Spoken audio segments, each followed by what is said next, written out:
I'm Osman Faruqi, and this is The Drop, a culture show from the Sydney Morning Herald and The Age, where we dive into the latest in the world of pop culture and entertainment. He's not Dylan Thomas. I'm not Paddy Smith. He's Thomas Mitchell. How you doing, man? I'm well.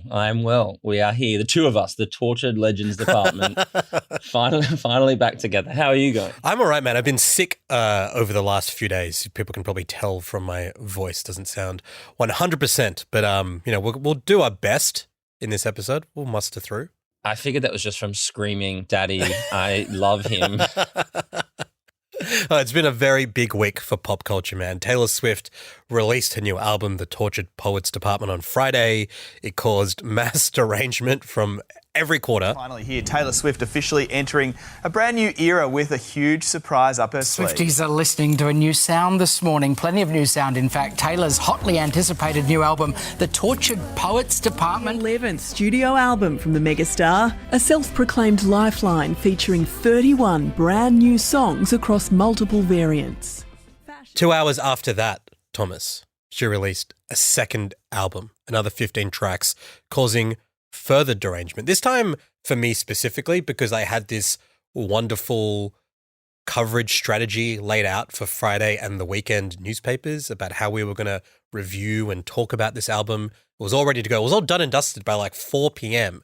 And then the word comes through that there's a second album and basically ruined my afternoon as I started to get unwell. But basically, that's on me. This is not an episode about me complaining personally about what this did to my work-life balance. But there was a big day Friday, it's fair to say. Yeah, I mean, she loves a surprise. The whole album, like from the minute we learned about it, has been kind of couched in the surprise element. So I guess it kind of makes sense. But I do suspect that the surprise element and the addition of an anthology has backfired. But yeah, it's been a huge week. Yeah, we're gonna talk a lot about this album, but we're specifically, I think, also going to discuss the build-up, the reception among fans and critics, and I think something we've alluded to before, Taylor Swift fatigue that seems to be hitting a lot of people and what that means for, I guess, the Swiftie project going forward and for people like us who talk about her work and what it means for the culture more generally. We're also going to talk briefly about the finale of Shogun, one of my favorite shows over the past few months, and Baby Reindeer, the Netflix sleeper hit series that you mentioned last week on the Impress Your Friends segment. Seems like a lot of people have jumped on it, and there's a lot to discuss about that very, very, very interesting show. But before we get to any of that, there's one story that's gripped the nation in the past few days. It's gotten Annabelle Crabb from the ABC writing about the culture wars again. Are you across this Arj Barker news, Thomas? I am across this Arj Barker news. It's crazy that we're talking about Arj Barker in 2024. It's so weird, man. So Arj Barker's comedian who I guess first became known to Australians from his appearances on The Glass House, like in the mid-2000s, and one of those American comedians that seem to have way more success in Australia and has kind of toured here a lot and seems to be quite popular. I've never seen him. Have you seen his shows? Yeah, I've seen him before. My kind of main connection to Arj Barker is that I went out to dinner with friends like a few months ago and I shampooed my hair right before dinner. It was really floppy and everyone called me Arj Barker the entire night because he's got that really specific hair. That's a really good context to this conversation we're going to have. Just so everyone knows that. But yeah, basically he's one of those American comedians. He lives here now. He's been popular forever, like a staple of the festival circuit, does Melbourne Comedy Festival every year, Sydney International Comedy Festival. So yeah, he's one of those people that everyone just knows, and fair to say, I think like an Arj Barker show comes and goes most years without any kind of ripple in the wider media. It's a very good way of putting it. But this time around at the Melbourne International Comedy Festival, things got a little bit controversial. So Arj was performing over the weekend at the Athenaeum Theatre in Melbourne. At one point during the show, he started to hear a baby cry or make some noise. After a little bit of back and forth with the mother, he asked them to leave the show. The mother went on radio on Monday morning and sort of said, look, this wasn't a great experience for me. She explained what happened from her perspective. The baby was gurgling a little bit. She said she was breastfeeding, so she needed to bring the kid with her. It gurgled, it whinged, but nothing super loud. She said that Barker came over and she thought that he was joking when he asked her to take the baby out, but eventually she realized he was serious and she left along with a group of people around her. Now, there's a couple of different accounts of what happened. Another attendee who was there had a slightly different take. He said it wasn't a little bit of gurgling. The baby was actually crying. I was on the second level up and I could hear it, they said. Arj was distracted. He was trying to tell a joke. He quite politely stopped and said, "Would you mind? Could you please leave?"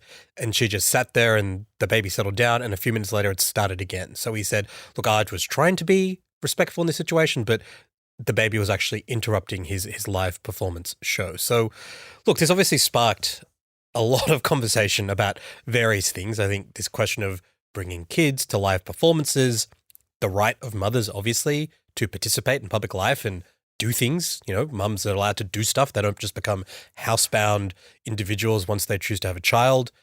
You, Thomas, you're a dad with a young child. What was your immediate kind of reaction to this one?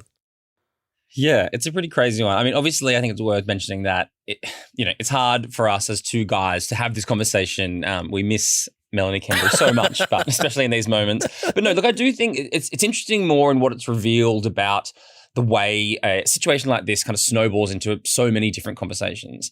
I think, firstly, the issue is that it quickly became this like conversation around breastfeeding, which, as far as you can gather from like reading all the different like witness accounts, that was obviously never the issue. I don't think anyone in their right mind has an issue with breastfeeding in public, and I'm kind of convinced enough that that wasn't the issue for Arj Barker, and so kind of need to put that aside. Like, what really seems to be the issue here is the element of noise. He's a performer in a packed theater with lots of people who have paid to see the show, and there's an element of noise that's disrupting the show.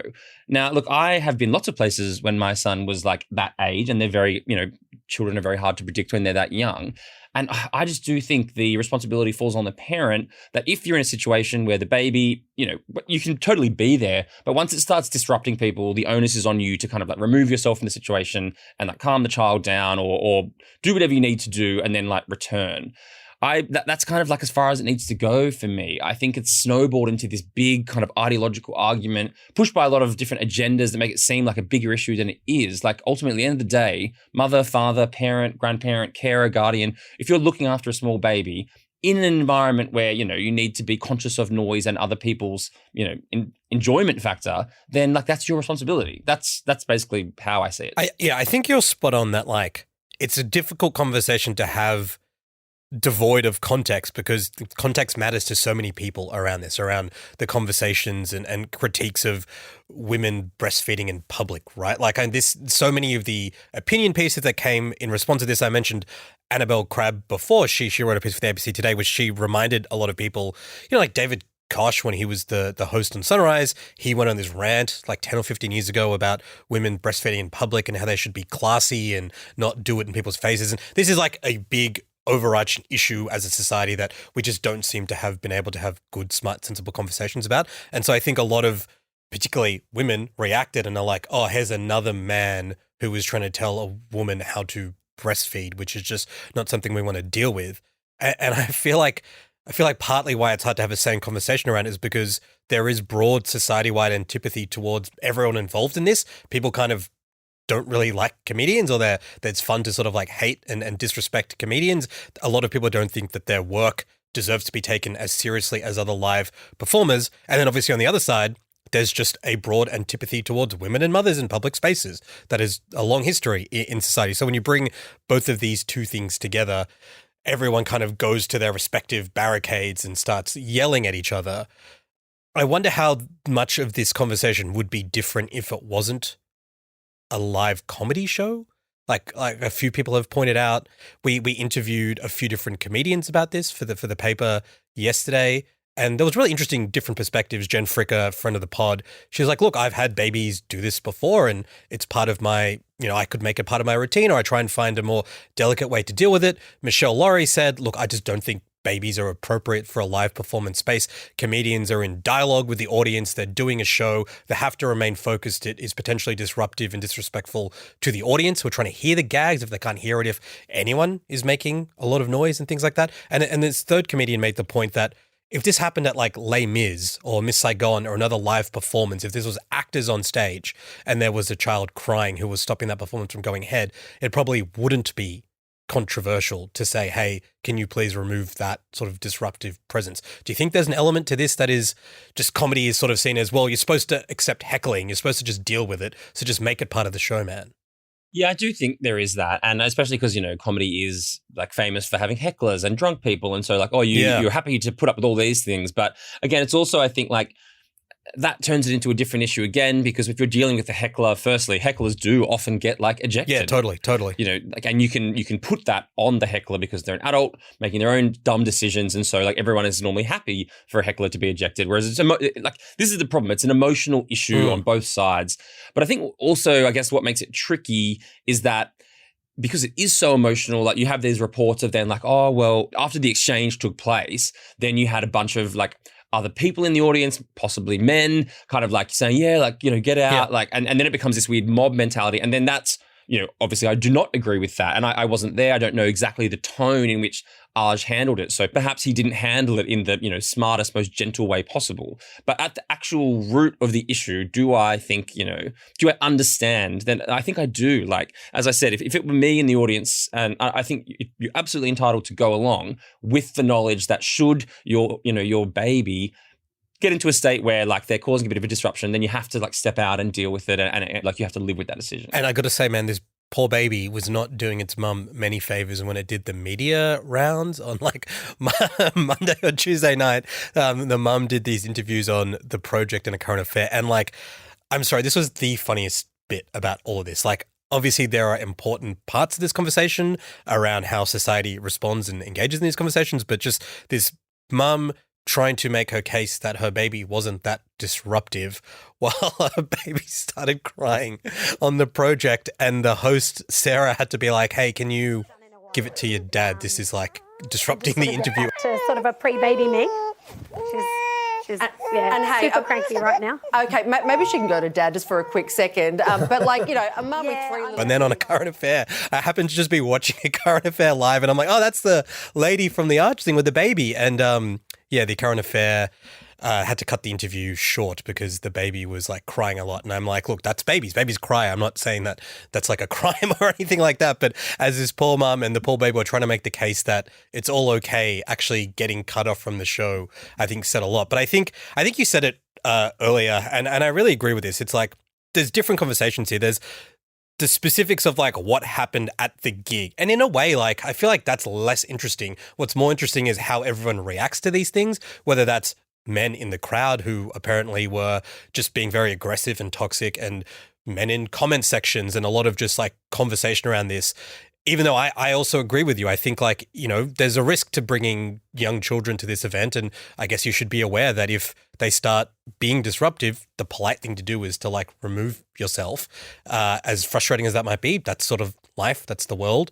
But the way that so many people seem primed and ready to just engage in like a culture war about like where women belong and where children belong and like what the boundaries of this stuff are, that feels like a little bit gross. And I feel like that part of it, I think, is something that keeps cropping up, man. Like, this is not the first time we've had this, and it probably won't be again.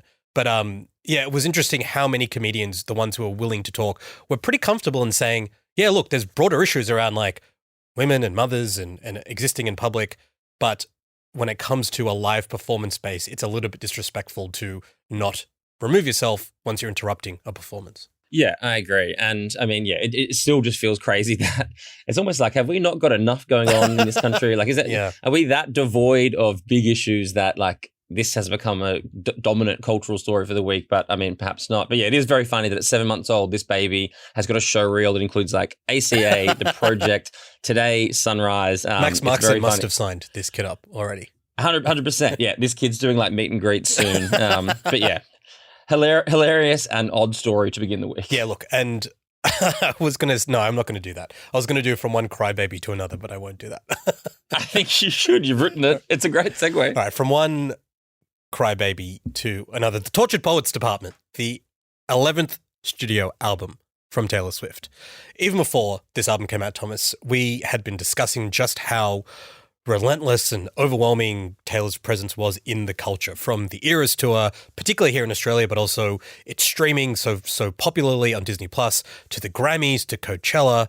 There was this concern, even from people who enjoy her music, people like us, that it was all getting a little bit too much. We've been talking about peak Taylor, and this is all before the actual reception of her new album. But That's all the stuff you talk about when you don't have new music to chew over, this kind of meta conversation around Taylor.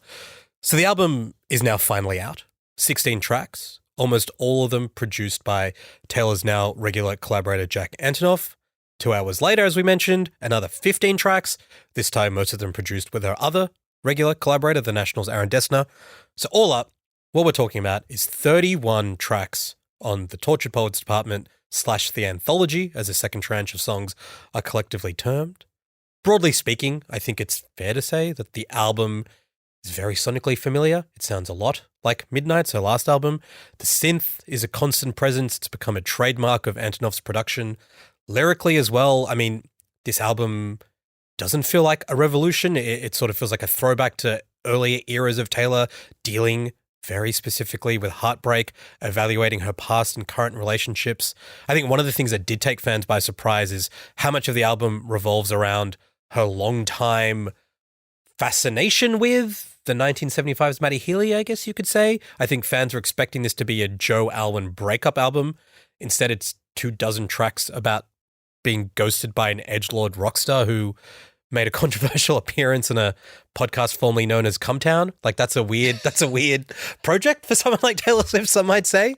And look, reviewing this album is complicated because can Taylor Swift sing? Of course she can. Can she write like compelling and interesting and fun melodies? Absolutely. Can she get a talented crew of people together to make a lot of nice sounding music? Absolutely. But when you've set expectations really high, when you announce an album literally the second you're collecting the check for the last one at the Grammys, I think it's good and healthy for us to have a reasonable bar. And I just don't think that this album hits that bar. I mean, the music is very overly familiar. The melodies feel like we've heard them before on previous records, particularly Midnight's. And in terms of the songwriting itself, I think if you're a Taylor Swift fan who wants to devour everything she says, like the gospel, and you want to build into this lore that she's created, and you want to join all the different dots about, well, she was photographed on May 18th in this town, and she wrote this song and recorded it then, you're going to eat this album up for the sheer dump of her life information she's giving you. But I think for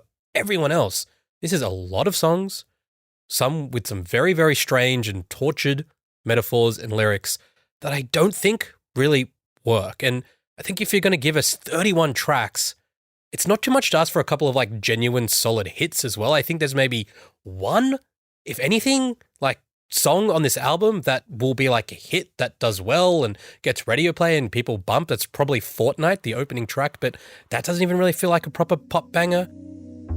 I was supposed to be sent away, but they forgot to come and get me. I was a functioning alcoholic till nobody noticed my new aesthetic. There's heaps I want to get into regarding this album with you, Thomas. The quality of it, how it works for us, what it says about Taylor right now, all the meta conversations. But just initially, would love your sort of first response to the record. I think it is definitely 15 songs too long. It was my initial response. Like we've talked about it already, but the surprise release of the anthology, I think, only really stood to A, lessen the impact of the original songs, and B, highlight what was already kind of bubbling away in the background for a lot of detractors, is that we're in the era of like actually too much Taylor. And, you know, basically that's kind of was the issue going into the release of this album, like how much is too much. You know, we were in Taylor, like we're in full Taylor saturation mode anyway. She announced this album at the Grammys after cleaning up. It felt like it was coming very soon after everything else. She was in the middle of the Eras tour. People were concerned that saturation had peaked. And then this only like stems to make that worse. 31 songs is just on a pure surface level, a lot of music for people to digest. Yeah. Like it's to sit there and listen to this album. You can't listen to it in one listen, really. It takes a really long time. But then on top of that, I guess like it also plays into what I think a lot of people who are cynical about Taylor already thought is that she's trying to like game the algorithm and the system here. Like, you know, these like Spotify rewards you the more music you put out, the more like ways you split it up. And if you splice it and dice it in certain ways, then the algorithm rewards that. And I think people are like, well, firstly, that's what Taylor's doing, but why does she need to do it? She's already the most successful, dominant, popular artist in the world. She could have released 10 tracks and it would still be played like to fucking death. And so instead she's kind of like feeding into what most people see as the biggest problem with like modern music and the way we devour it. My biggest issue was that in terms of the context it arrived in. And then musically, it just felt like, yeah, you kind of touched on it, but like thematically, it felt there was like no growth from anything. If anything, it was like she was regressing back to her old days. And yeah, musically, it just sounded like more of the same that we already had. And so there was just like, on me, like first listen, which obviously took, 10 hours, there just wasn't much to like love. Yeah, it's a long listen. I wonder sometimes the reaction to this, like the album in the States came out at midnight and then the follow-up, the anthology, came out at 2 a.m. People who are listening to this album at like 3, 4 a.m., like delirious from exhaustion. And if you were on Twitter that time or watching Social Reaction, it was just like, it was a delirious reaction. And I wonder how much of that is deliberate, is like, I'm just going to pump my fans full of all these like juicy details about my life at 4 o'clock in the morning when they all desperately need to like have a blanket put over them and be nursed to sleep, and just created this like super wild and fascinating sort of conversation. It is a lot. I mean, there's more I want to talk about in terms of the way she's marketing the album, but we'll get to that a bit later, I think. I mean, I feel like with Taylor, often there are these two modes, right? There's the Reputation era, spin an album out of everything you've been through, position yourself as this perpetual victim who's been wronged, and make a bunch of music about your pain and get vengeance on those you think have wronged you. And then more recently, there's been this folklore evermore mode where she's largely writing fictional narratives. She's using songwriting to craft these stories about things that may be influenced by things she's experienced, but there's these different characters and worlds she's building. And a lot of people think that is some of her best and most compelling and thoughtful work that shows the kind of growth as an artist that you were talking about before. I think like Tortured Poets is very much like that Reputation frame. Like it's a throwback to an earlier mode of Taylor that's basically entirely what this album is. This album is, I just don't see how it makes sense to a lot of people unless they know the deep, intimate details about her relationships with Joe Alwyn, her long-term on-again, off-again thing with Matty Healy, where she's at with Travis and stuff. I feel like this is like an Ouroboros of Taylor Swift. It used to be that you could enjoy her music on its own terms, and if you had an insight and you could decode these Easter eggs, you'd get this heightened meaning to it. But now it's like, you need that to even walk in the door. Like if you don't understand all of the lore and everything that's going on in our life, a lot of the songs don't really make a lot of sense. That sort of ability she had to write something that was obviously personal to her, but felt universal, I think is what's missing from this album. Does that make sense?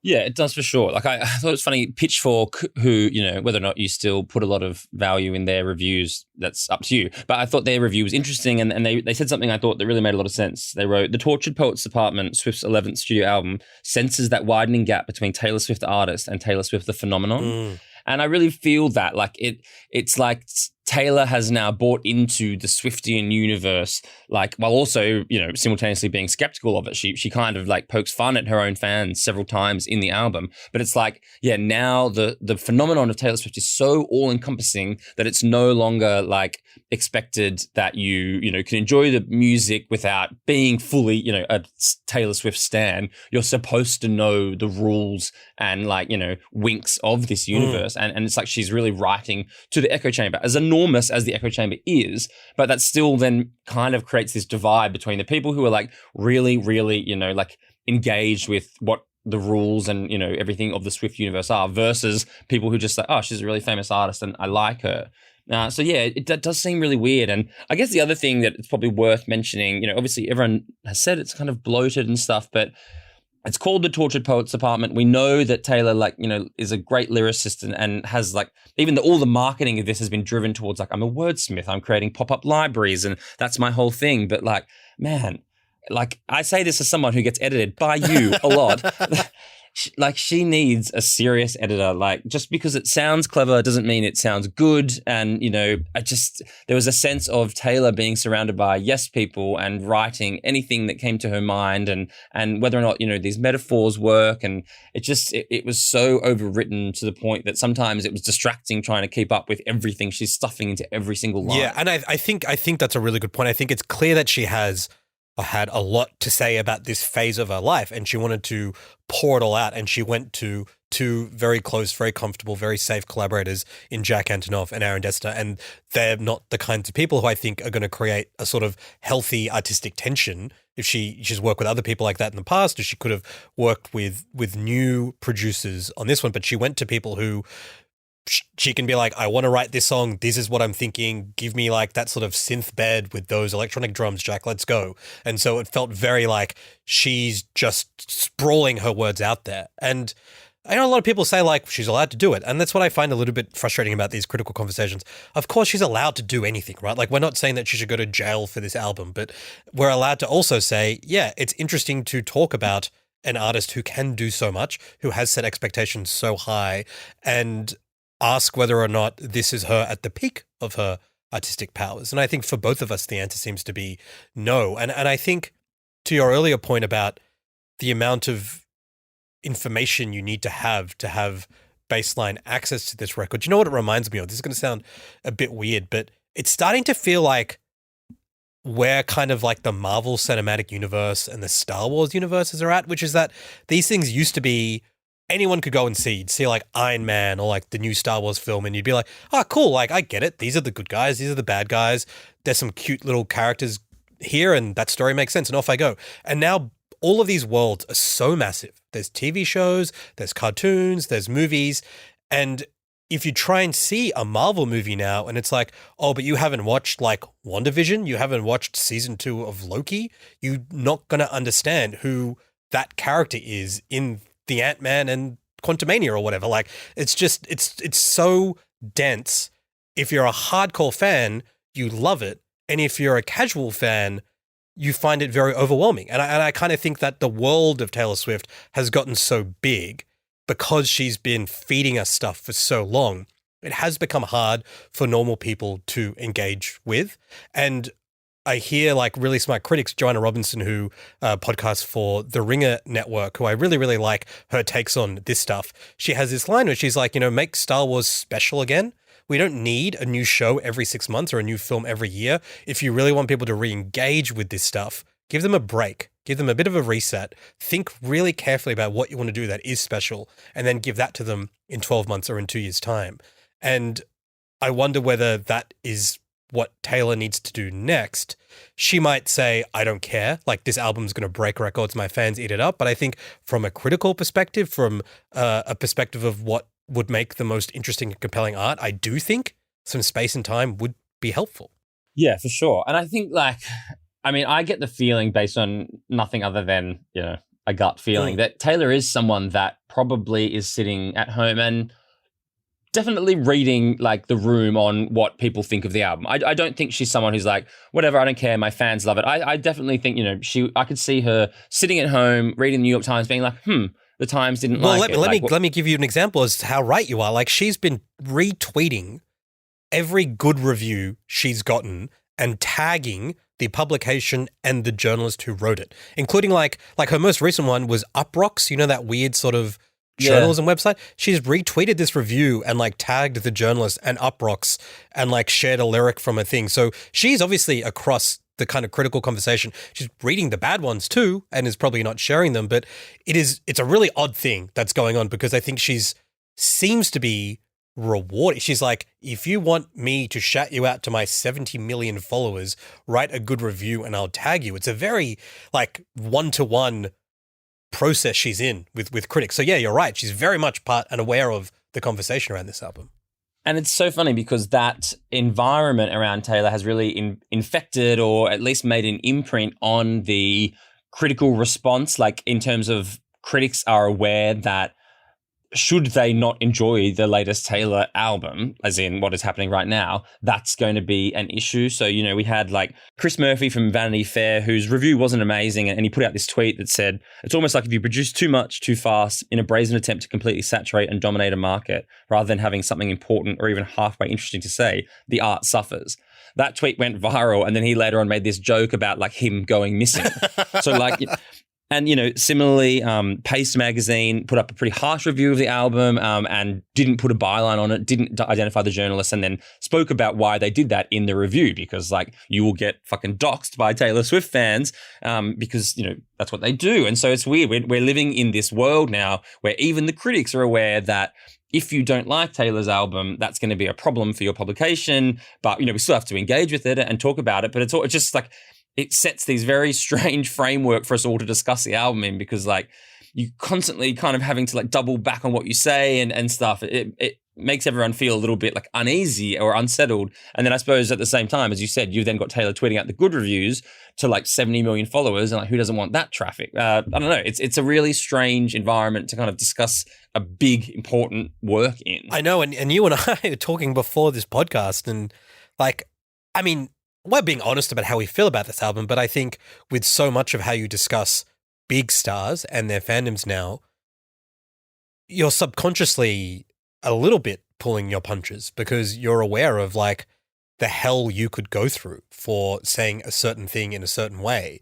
And I think kind of like the Arj conversation, you know, because there has been and continues to be a very real strain of misogyny in how like a lot of male critics discuss female pop, like people are resistant to two guys talking about Taylor Swift. I feel like we're doing a decent job of trying to just engage with the music as it is, but you kind of go into these conversations like, shit, I'm going to say some negative things about this record. I'm probably going to get my DMs lit up, or if this gets clipped and put on TikTok, people are probably going to make fun of us. I think as a critic, you try your best to remove yourself from that response if you can.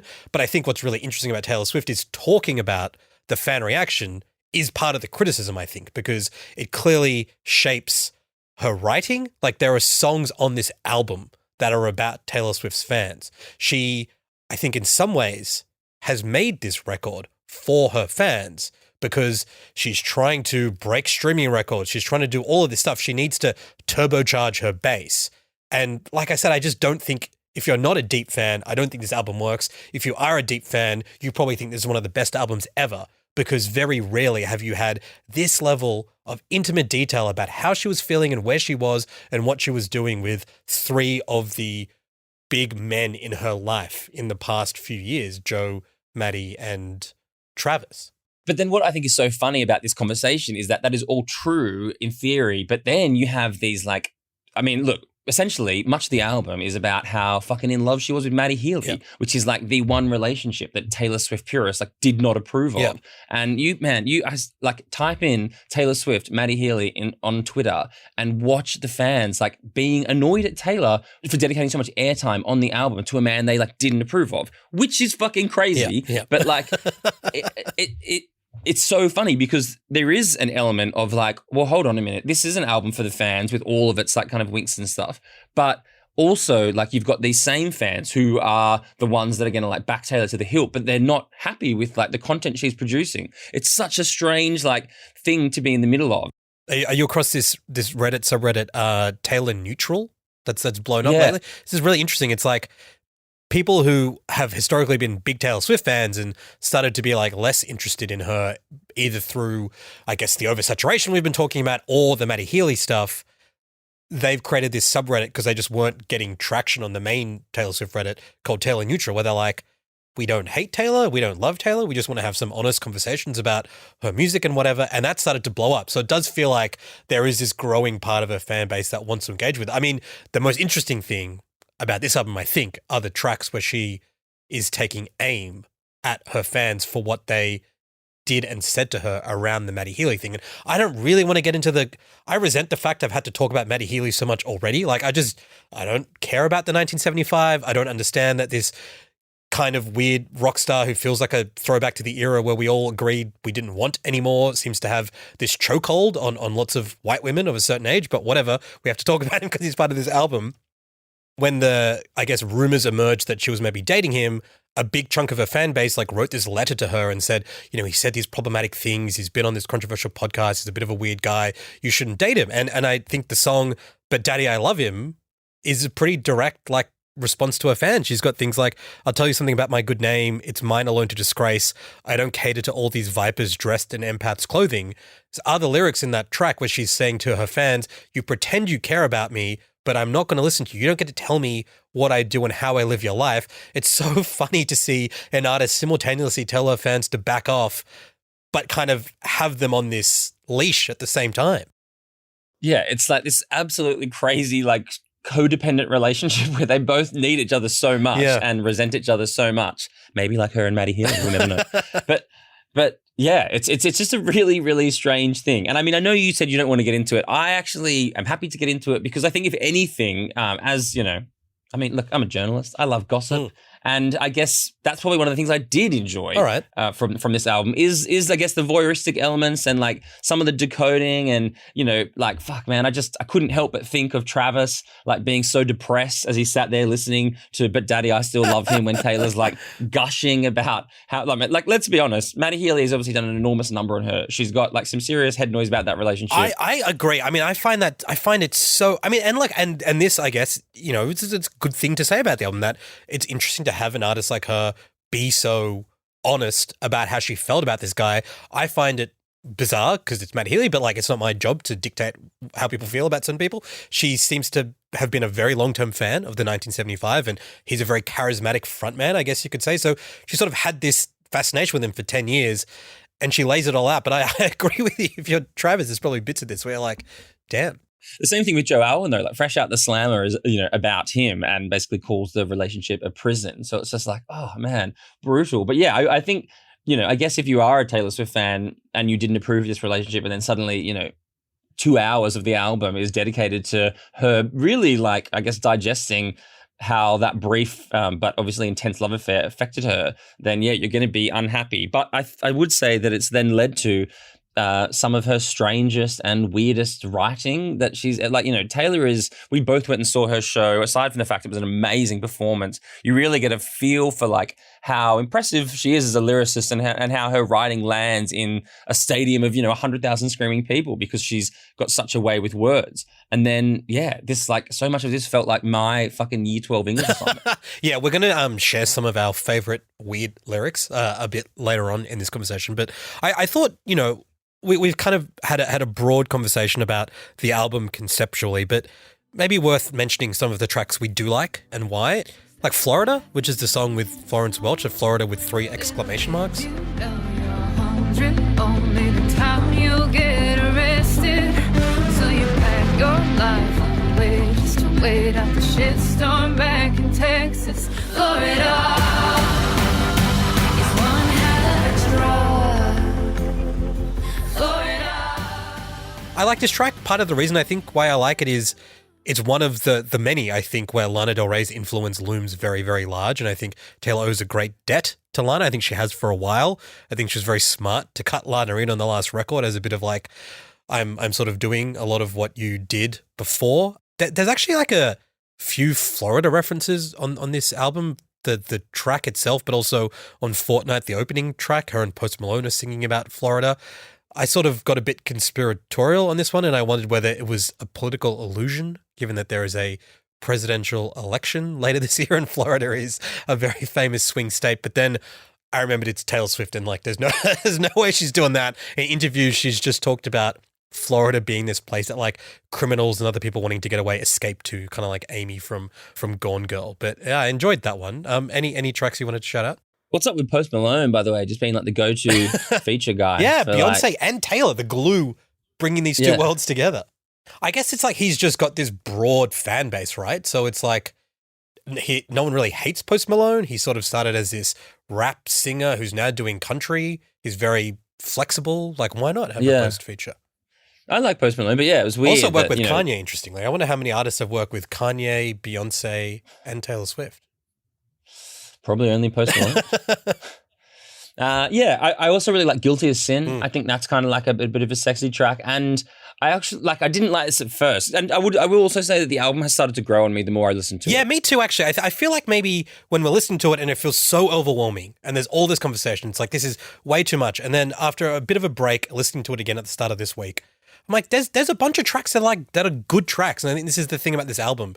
It's not like a terrible album. It's like you put it on and you can't listen to it. It's the broad thematic reason for its existence feels a bit like unnecessary, but there's definitely some good tracks. Yeah, for sure. I also quite like Down Bad. Did you really beat me up in a cloud of sparkling dust just to do experiments on? Tell me I was the chosen one. Showed me that this world is bigger than us, then sent me back where I came from. It feels very like, Taylor Reputation era. Like when she wants to like go for it, she really can. But there are tracks I enjoy, but I think it's just more that I'm finding it hard to get past everything that is distracting about the albums. Yeah, and maybe if there was like fewer tracks, it would be easier to look at this collectively as like a really interesting project. I think like there's some stuff on the anthology bit that I like, but there's some stuff that is just like ridiculous. There's the Kim Kardashian diss track, Thank You, Amy. When I picture my hometown, there's a bronze spray tan statue of you and a plaque underneath it that threatens to push me down the stairs at our school, and it was always the same searing pain. But I dreamed that one day It's so weird because that's a whole song where it's like, I've changed your name, but it's so obviously about Kim to the point where she's capitalized K, I, and M in the title. And she's singing like, you know, thanks for what you did. Like, I'll always be better for it now. And I don't even think about you and whatever. It's like, this happened so long ago. Like, why are we still talking about this? This just doesn't feel necessary. Yeah, and I just thought that was like a really weird, immature decision. It's like so strange for someone like Taylor, who is like obviously a very smart artist and does all these great things. And then it's like, why do you need to go and have this like weird diss track with like strange capitalization? It just feels a bit lame.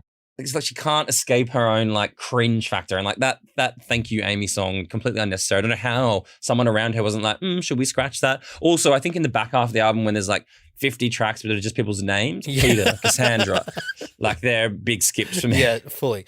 This is maybe the most blunt, mean thing I'm going to say.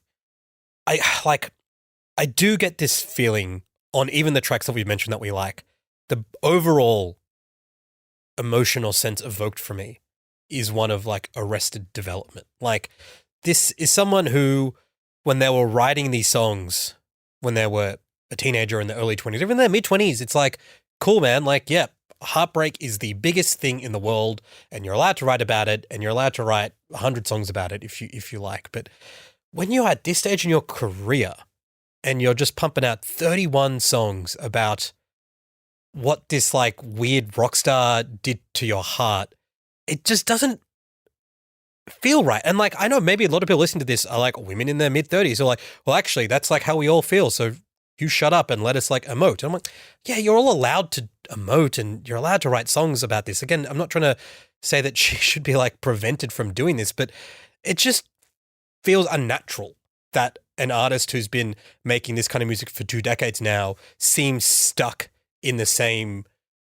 space of being able to write very didactically about her singular insular experience of heartbreak as she experiences it, processes it, thinks about it. When she's done things like this before, when it's worked really well, it's like I said, her ability to take a singular experience but write about it in a way that feels like it could relate to so many things. Well, this does not feel like the rest of the world exists. There's nothing broad or universal about this record, I think. Maybe that's because I'm not like a woman in her 20s and 30s. I don't know, but I've related to her other lyrics. Like I've been heartbroken before, hate to break it to you, but like that's a thing that a lot of people go through.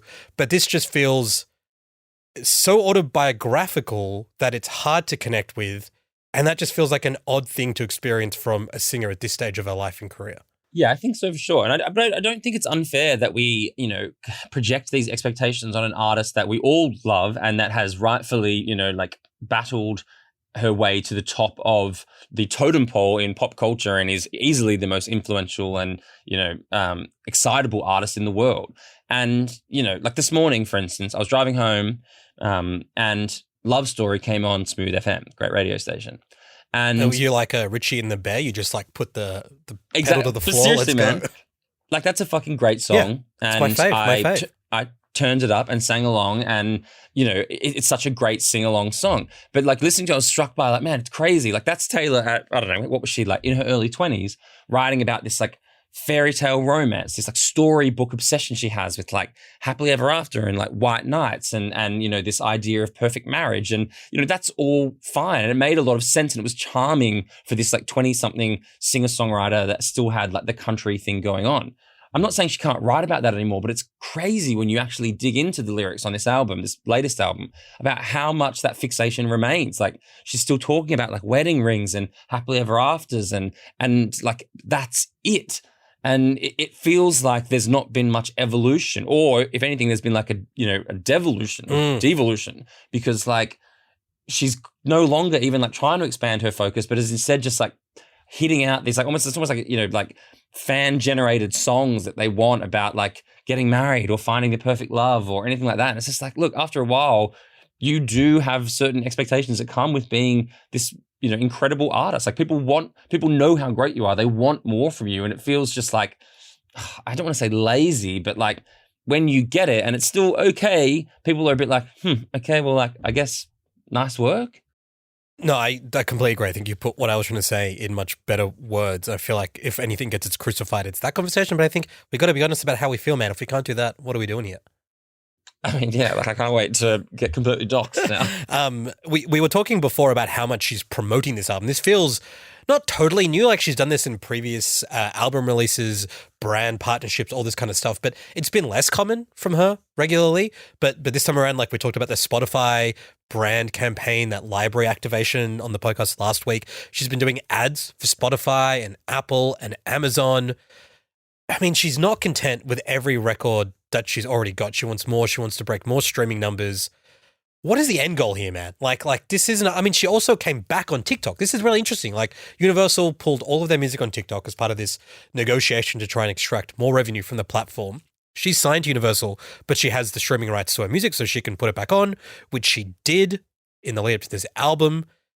A lot of people seem like not very happy with that because they're sort of perceiving it as crossing a picket line insofar as this Universal negotiation. A lot of smaller and big artists are not able to have their music on TikTok, but she's just like, screw it, man. I want to like go full throttle. Let's get as many streams as possible. And like we spoke last time, seems a bit diametrically opposed to her previous thoughts on streaming and artist remuneration. Like, what is the end goal here of going so big and doing so much marketing? Yeah, I don't really know. I really don't know what is next now. Like, we've had such a like exhausting run of, like film and like era tour and music and award ceremonies and fucking the Super Bowl. It's just like every major like event or conversation or anything has been like somehow Taylor adjacent, Coachella. Like, and so I don't really know what can happen or what needs to happen or what would be the best thing to happen. It's like I've been thinking a lot about like what actually comes after this. Like, she's not going to go on tour with this album, obviously, like right now. And I guess the only like, if I'm putting on my Taylor Swift hat and doing some like, amateur sleuthing, the only thing I can kind of gauge is that in I Can Do It With the Broken Heart, which is actually a pretty good song too. That basically is like it's her version of like Dancing on My Own. It's this kind of like really sad song, which addresses basically, it's like kind of in character her on the Eras tour talking about being depressed on stage. And if anything, I was like, maybe that's a clue as to what is next. Like she's come off this $1 billion record breaking tour, released a whole bunch of songs that maybe she just needed to fucking get out of her system. And, but she's directly addressing this, like, I guess, her own fatigue. And so perhaps there will be now a period of like downtime for her where she's like, I've done tour, album, Grammys, everything. Here it all is. And like, it's obviously taken a toll on her, I would say. And maybe there will now be like a bit of like downtime for Taylor and for the rest of us. I think that's really insightful. I think that's probably what I think from a critical perspective is probably needed. Like, take a break. You deserve it. Like, you definitely deserve it. Create a bit of scarcity. Live your life. Enjoy your life. Go on holiday.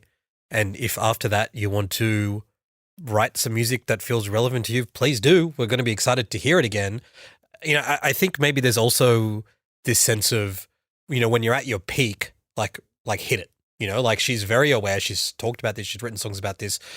The world does not have a great record for like continuing to support and pay money to like women when they reach a certain age. I think she's like, I'm at a peak right now in terms of the cultural attention being paid to me. I want to get that bag from every avenue possible, from touring, from streaming, from whatever, and like tap that out and then potentially like take a bit of a break and come back at a different phase. I think if that's what she does, great. I mean, if she just continues to release stuff like this, it'll probably sound okay like this and her fans will eat it up, but I think it will over a number of years start to impact, I think, her reputation as someone who doesn't just make really great stellar records, but as someone who's just doing that thing that like Drake has been doing the last little while, you know, which is just releasing what sound like mixtapes. And I think that has diminished his reputation a little bit. I don't want that for her. No, and I guess the other thing I would say is one of the worst songs in this album is So High School, which is about Travis. So should you know, the worst happen and her and Travis Kelce break up, that breakup album will fucking suck because I don't suspect that their love, as much as it seems very, very lovely, is, you know, kind of great writing material, if So High School is anything to kind of... Yeah. Hey, before we wrap up the Taylor chat, should we share our favorite weird lyrics from this album? Yes, we should also say this is like a part of the discourse around this album now. It's really interesting because Spotify and TikTok have introduced these tools lately that really encourage fans and listeners to treat songs like pull quotes. Like you can like pull out your favorite or weirdest quote and you can share it on your social media. It's really interesting because I think artists, you know, they want to write catchy hooks and stuff, but they also want songs to be like listened to in the context of the whole song. And when this album first came out, when there was a leak, in fact, a couple of days earlier, people got really stuck into like individual lines, you know, like we thought Charlie Puth should be a bigger artist and stuff. And people are like, that's crazy. When you listen to that stuff in context, you can understand the irony or whatever, and it makes sense. But it's kind of like just the nature of, I guess, these platforms that she's willing to play ball with and the way that fans want to dissect lyrics, that it's easier than ever to pick out something that sounds very, very bizarre. And thankfully for us, there is quite a number of totally bizarre lyrics. I'll share you my favorite weird lyric. My friends used to play a game where we would pick a decade we wished we could live in instead of this. I'd say the 1830s, but without all the racists. Now, that's crazy. Now, we should say the rest of that verse goes into describe like she's then ruined the game for everyone, and you know, she classic Taylor, she's just trying to like have fun and point things out and she's ruining it for all of her friends. But that's a crazy lyric because like, why the 1830s? There's nothing that feels very specific about that era that would make you want to go to it. It's like pre-industrial revolution, but like what sort of fantasies are evoked by that? Some people have said that's like around when Bridgerton seems to be set, so maybe that's what she's watching. But also she's like, I'd say the 1830s, but without all the racists. I mean, does she think there are no racists now? This is like a constant thing from every era. It's a very strange one for me. It is very odd, and I think like so many people have picked it out as one that's just like, okay, well, if like again, probably needed a serious edit. But also, she doesn't point out like, but without all like the deep sexism as well. Like women weren't having a great time in the 1830s. I actually do think the Bridgerton thing is probably bang on because like, you know, that all kind of stacks up. My one is from the song I was just talking about. I Can Do It With a Broken Heart. And it's, I cry a lot, but I am so productive. It's an art. And almost as soon as I heard it, I was like, I can just see this being a fucking out of context Instagram caption on people's like April dumps, where they've just got like photos of like all the shit they've done with their friends, like, you know, walking in the park and sunset photos or whatever. Like it's just, and this is such a funny thing. You kind of touched on it before, and like Drake does it as well. Like these guys write lyrics. I'm like, I know, that's going to end up on the internet, like, or like baked on a cake or some shit. That I just thought, you know, like you can just, and I've already seen it like 3 or 4 times, like, you know, different people on my Instagram like sharing that one and being like, oh my God, like so me or whatever. I also thought this one was really funny from Florida. And my friends all smell like weed or little babies. See, I think that's funny. I actually really like that one. I think people have sort of been taking the piss out of it, and it seems sort of bizarre, but it seems also like a relevant reflection when you're in your early or mid-30s, where you're either with like your friends who don't have kids and they're like partying, or your friends who do have kids and they're not partying and they're just looking after their kids all the time. No, I actually quite like it too. I just thought it was funny. funny. And like, especially because, having graduated from like everybody being a sexy baby, now we're at the weed or little babies. But the it's Taylor true. Swift baby universe grows with this one. Correct. It's a funny kind of like weirdly accurate snapshot of what it's like to be in your early 30s. My next favorite one, I think this is the one that seems to be referencing Travis Kelce. You know how to ball, I know Aristotle. Brand new Full Throttle, touch me while your bros play Grand Theft Auto. Like, I love a GTA reference in any song. That's great. So weird, isn't it? Does she knows Grand Theft Auto. That's cool. She's just one of those cool girls that wants to hang out with the fellas and watch them play video games. Who doesn't want that? But it's just the worst part is I'm like, I can just see Travis like doing that while his brothers are playing Grand Theft Auto. And so it's just like, it's so weird. Is that the same song that mentions American Pie too? I think so. She's really living like in 2006 there. This is another one that I actually found funny and also features babies. From But Daddy, I Love Him, screaming, but Daddy, I love him, I'm having his baby. No, I'm not, but you should see your faces. And I just thought that was actually really funny. It's actually what like only she can pull off, which is a lyric that is about evoking fear or shock in the eyes of her fans who are listening, and then telling them jokes on you straight away. Yeah, and I do appreciate that. Like Taylor does have a good sense of like what, when to like take the piss out of herself and her fans and stuff. So I thought that was quite funny. But yeah. I have one more that I wanted to mention. And this goes to this theme of like weddings and love, but this is just what I think is one of the weirdest. It's like she can write about this idea way better, and she's done it before. At dinner, you take my ring off my middle finger and put it on the one people put wedding rings on. And that's the closest I've come to my heart exploding.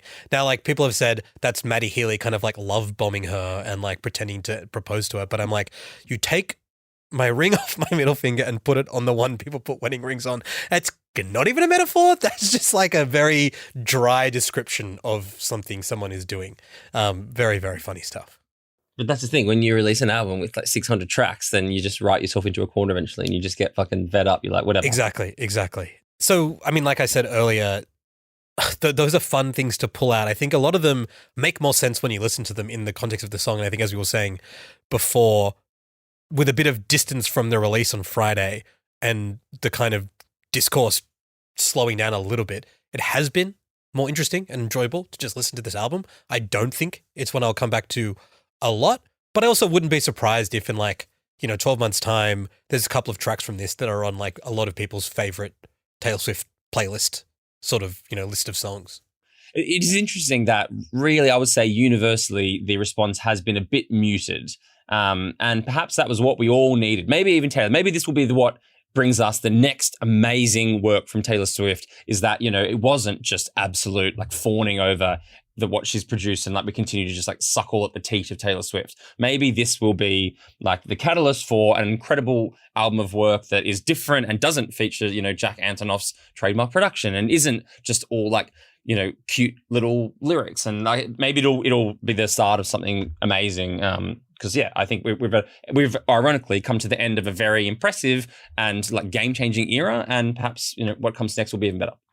Love that take. Ultimately, why critical discourse that is honest is important, because that's how you progress art and society forward.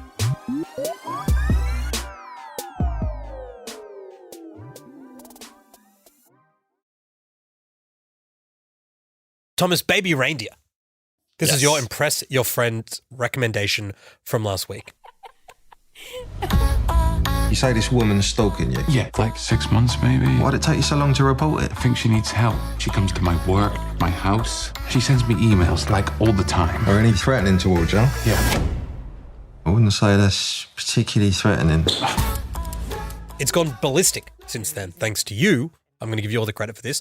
Number 1, most watched TV show on Netflix all over the world, really, in the past few days.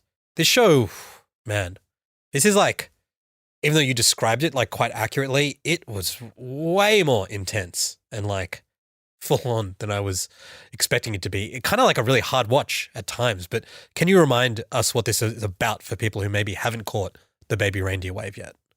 It's a show by Richard Gadd, who writes and stars in the show, and it's based on his own one-man show that he took to Edinburgh in the 2019 Fringe Festival, and it's basically based on his real-life experience of having a stalker. He was working in a pub in London. A woman came in one night, and she seemed sad. He offered her a free drink on the house, and that began this kind of vicious cycle of being stalked by her, while simultaneously this, I guess, a bunch of other stuff in his life was unraveling, and the one-man show was the story of both his stalker and what happened to him in his personal life, and it kind of comes to this crazy, like stranger than fiction ending. The TV show, which has just come out on Netflix, is a retelling of that story with Richard Gadd playing himself, and his stalker is named Martha in the show, and basically people have become enamored over the last week with, I guess, that that real life element, that based on a true story element, and as happens in these situations, it's kind of kicked off this incredible, I guess, movement. People are like, have you seen Baby Reindeer? Can you believe it? Is it true? What's true? Which parts are real? And it's still number one on Netflix now, I think. It's really interesting because it's sort of like not pitched as a true crime show, but like it is essentially a true crime show. It's pitched as this kind of like dark comedy thriller. And what's really interesting about it is I think the first episode is like kind of funny and you think you're watching a comedy because it's about a comedian, but basically from then on in, there's not many jokes. It's just a pretty intense, true crimey thriller that is based on like real crimes that happened. It reminded me a bit of Michaela Cole's I May Destroy You in the sense of someone who is writing about a traumatic incident that happened to them and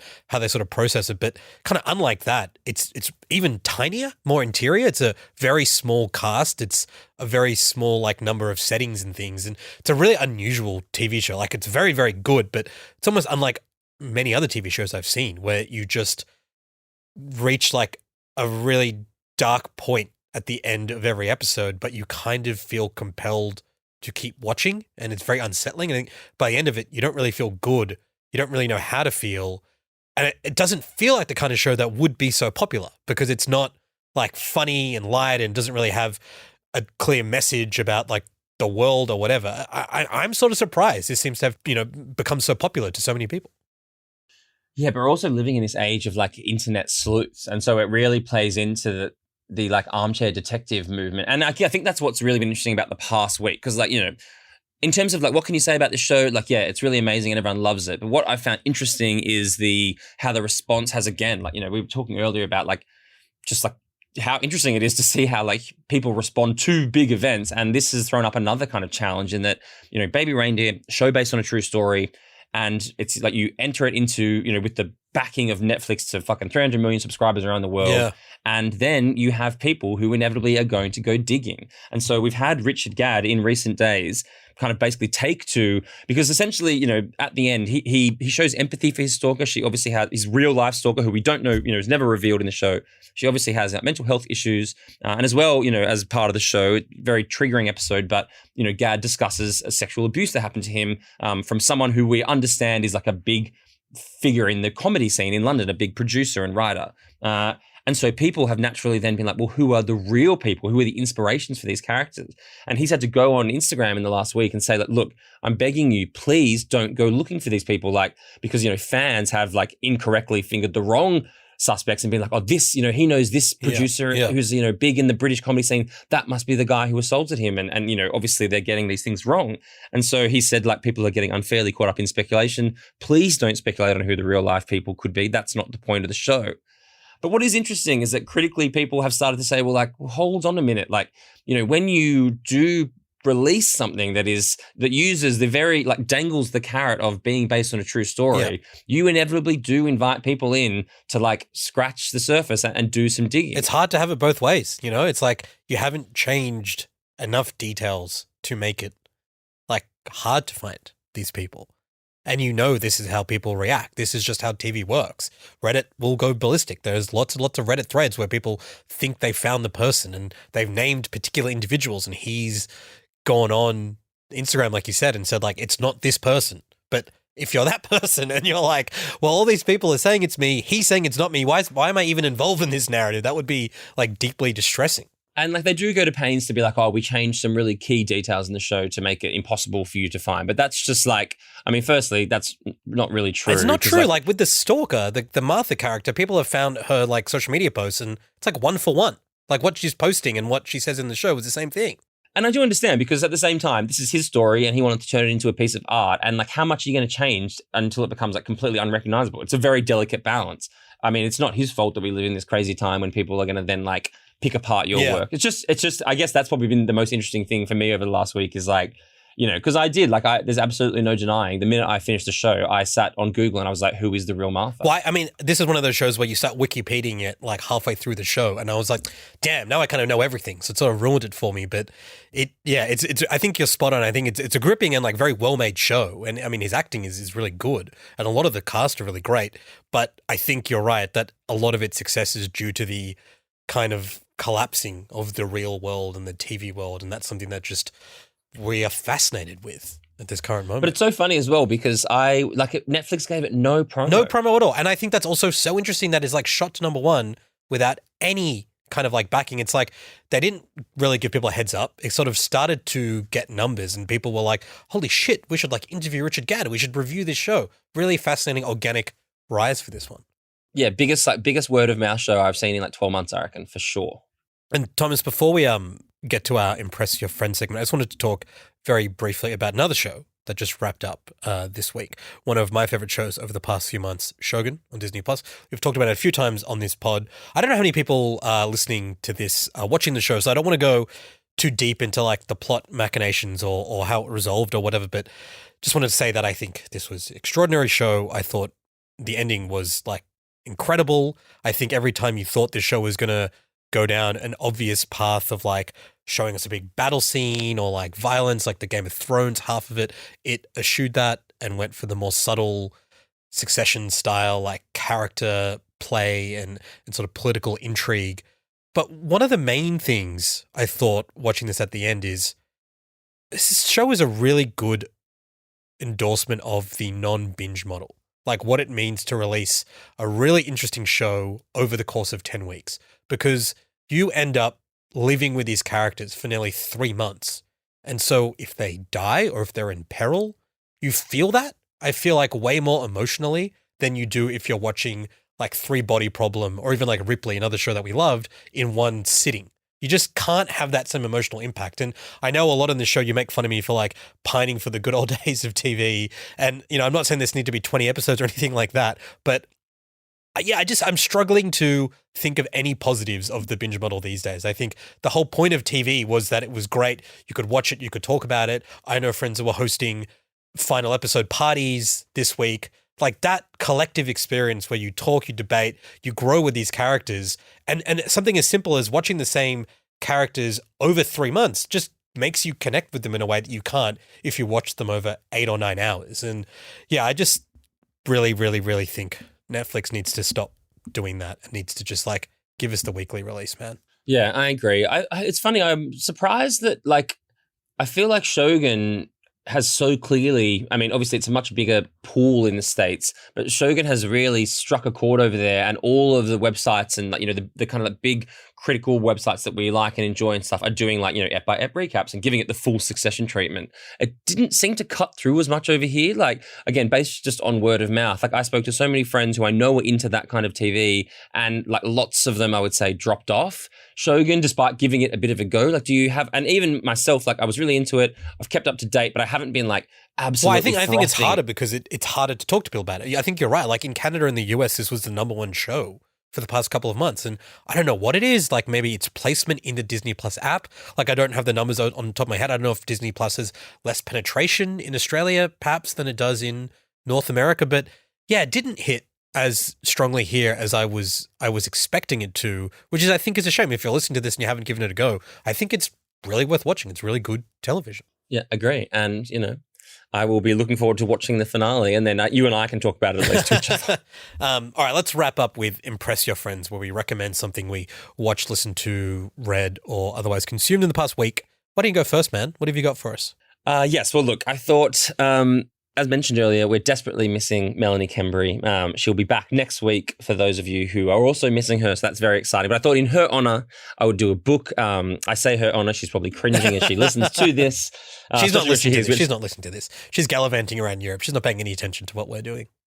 Nah, but I'll tell her that I mentioned her and then she'll skip forward. So this is a book. It's Caledonian Road by Andrew O'Hagan. It came out a few weeks ago, April 4th. So he's, of course, the author of Mayflies.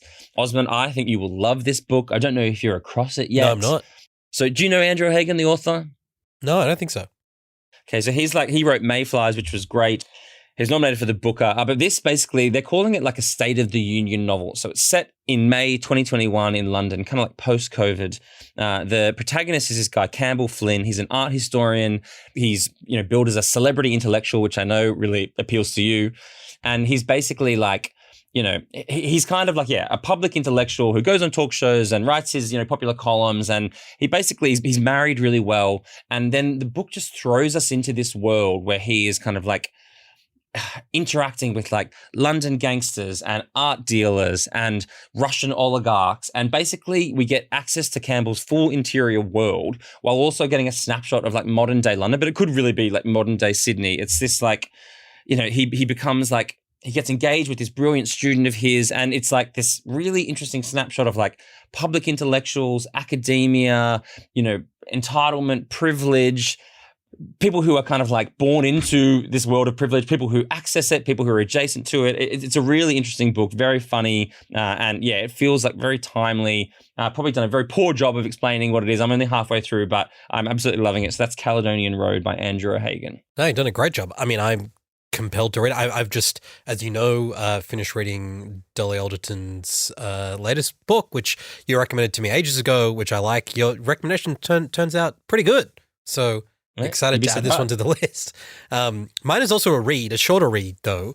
It's a Harper's Magazine article called The Life and Death of Hollywood by Daniel Bessner. I mean, this is extremely in my wheelhouse. This is a really interesting long essay about the state of Hollywood and Hollywood writers in particular through the lens of, I guess, labor relations, looking at the way that things are operating post the strikes, but also giving us a longer zoom look at the industry kind of from the 50s on and how different government policies around encouraging consolidation have changed who gets to make TV shows and films and what artists are paid and why the culture we consume now is a direct result of reforms made by Bill Clinton in the 90s, for example, to let TV networks buy up the companies that make TV shows. It might sound a bit dry and economic and esoteric, but it's written very compellingly. And if you ever want to think about why is this a streaming show and not a film, or why is Netflix doing the binge drop model, for example, this essay does a really good job of explaining it through the perspective of actually none of this is an accident. Like venture capital got involved in these businesses. The pandemic had this kind of impact, like the lack of labor power over capital here led to this happening. Obviously, all things that I care a lot about, but it's written in a very, very interesting way. If you care at all about how art and culture is made, would really strongly recommend this piece. Yeah, I think you sent it to me during the week and you were like, this is a must read. You should definitely read it. You really were trying to impress your friends. So I will now that you've shared it with the pod, I will take your advice on board. I made it through that podcast without dying, and I've started to have coughing fits as we get to the end. So I think this is the perfect time to wrap it up, my man. Thank you so much for the conversations. See you next week. See you next week. This episode of The Drop was produced by Chi Wong. If you enjoyed listening to today's episode of The Drop, make sure to follow us in your favorite podcast app, leave us a review, or better yet, share the episode with a friend. I'm Osman Faruqi. See you next week.